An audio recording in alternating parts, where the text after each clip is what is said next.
Good morning, my dear students. Happy Educational Monday.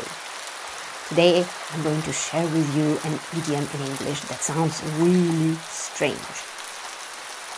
When it's raining really heavily, like something like that, they say that it's raining cats and dogs.